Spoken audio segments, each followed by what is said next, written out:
did truly love the mademoiselle.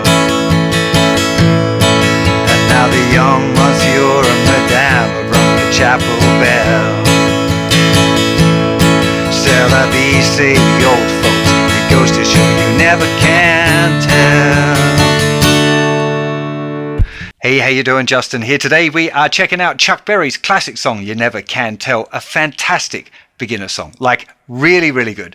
Not only has it got just two chords, it only uses A and D chord for the whole song, but it stays on the chords for ages. It's 6 bars of D, 8 bars of A, and then another 2 bars of D at the end. Sometimes there's an A chord, just the very last bar, but it depends on which version you like. So in the simplest form, it is literally D, A, D, and then it starts again with the D. So it's only literally one change to another chord through the whole verse. That makes it real simple for beginners.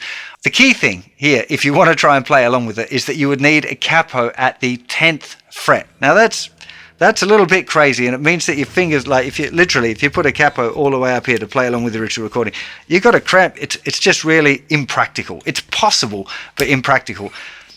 What you'd want to do if you want to play along with the original recording is to tune the Chuck Berry original recording up a tone, right?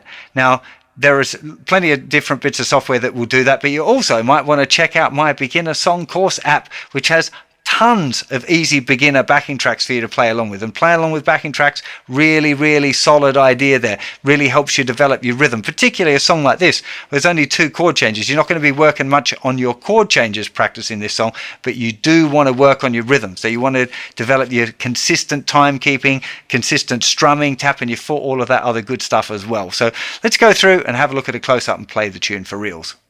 So after the little guitar intro, which is too hard for a beginner guitar lesson, we're going to come in on the D. So the words actually pick it up. So it was a teenage wedding and the old folks wished them well.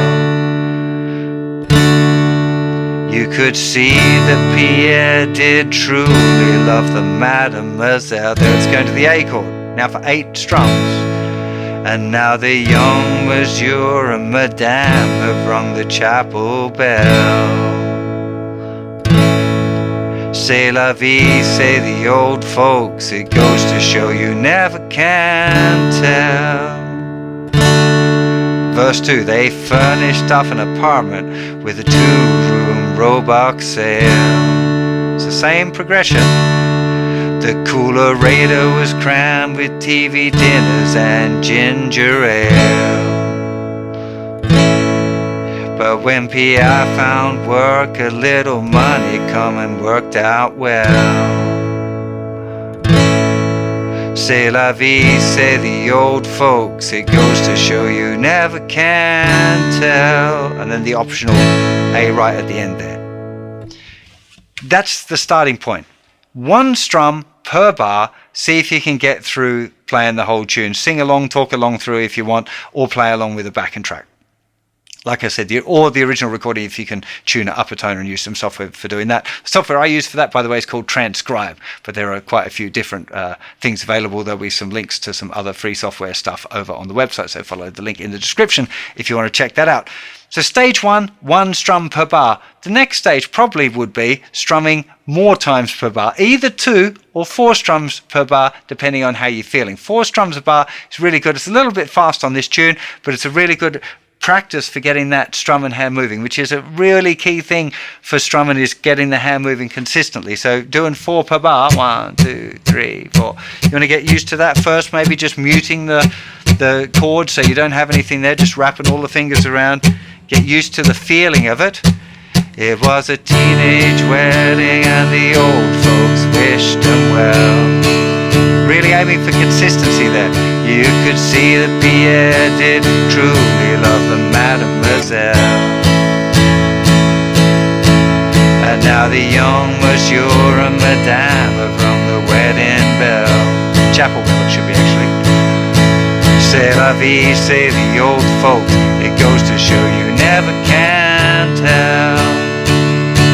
Now, if you're struggling with the counts for the strums, it's okay to count along as well, to go like, okay, so we got 1, 2, 3, 4, 2, 2, 3, 4, 3, 2, 3, 4, 4, 2, 3, 4, 5, 2, 3, 4, 6, 2, 3, 4, 8, 2, 3, 4, 2, 2, 3, 4, 3, 2, 3, 4, 4, 2, 3, 4, 5, 2, 3, 4, 6, 2, 3, 4, 7, 2, 3, 4, 8, 2, 3, 4, D, 2, 3, 4, 2, 2, 3, 4. Now, particularly this sort of song where you've got a whole heap of bars on one chord, the idea with this count is I'm always counting 1, 2, 3, 4, but I replace the first number with the amount of bars that I'm doing. Some of you might find that really easy. Other people find that really complicated. If it's overcomplicating it for you, don't worry about practicing it. But if you're struggling with the strumming, you got two options. You can either count or get to feel it by playing along with the original recording. That's your options there. So learning to count it, you just literally practicing, you could do it anywhere, even without your guitar. 1, 2, 3, 4, 2, 2, 3, 4, 3, 2, 3, 4, 4, 2, 3, 4, 5, 2, 3, 4, 6, 2, 3, 4, etc. It's actually a fairly easy habit to get into. To be honest, there's not that many songs where you stay on the same chord for so long and you have to count it, but not a bad skill to develop anyway.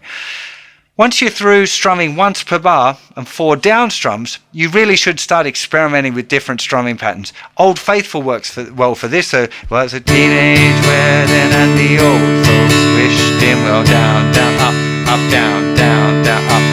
You could see that Pierre did truly love Mademoiselle. But it doesn't matter. There's lots of other patterns that you can work on. If you're not familiar with doing the tie, the Old Faithful strumming pattern, a really good one, particularly in the early days, is going down, down, up, down, down, up, down, down, up, down, down, up. 1, 2, and 3, 4, and 1, 2, and 3, 4, and 1, 2, and 3, 4, and 1, 2, and 3, 4, and 1, 2, and 3, 4, and 1, 2, and 3, 4, and 1, 2, and 3, 4, and 1, 2, and 3, 4, and 1, 2, and 3, 4, and 1, 2,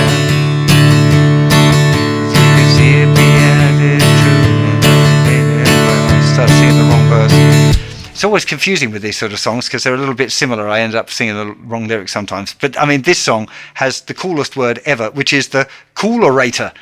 In these days, I guess maybe they hadn't started calling it a refrigerator yet, and it was called a coolerator. How cool is a coolerator? I definitely want a coolerator in my home. Have you got a coolerator in yours? Let me know in the comments below. So I hope you enjoy doing this. Do remember, over on the website, I've got loads of lessons for all of this stuff. If you're struggling with tapping your foot, you're struggling with the strumming, you're struggling with the chord shapes, any of that sort of stuff, or you're looking for ideas for more cool songs that you can play with just the A and the D course, do go and check out the beginner's course on the website. It's all free. If you sign up, you can track all your practice with the practice assistant. There's loads of cool tools over there. All of that stuff is also available in the app. So there's loads of backing tracks there, not just this song, but loads and loads of songs that you can practice along with, and it's loads of fun. And of course, it gives you a bit more of the feeling of the music. It'll be in the key for you. You can slow it down a little bit, speed it up a little bit later on. Lots of cool tools in there. You tune all of that stuff that you might need. So do go and give that a check out if you haven't already. There'll be links in the description or in the I button, or if you're over on the website, it'll be in the text below this video. So I really hope you enjoy it, and I'll see you for plenty more very soon. You'll take care of yourselves. Bye-bye.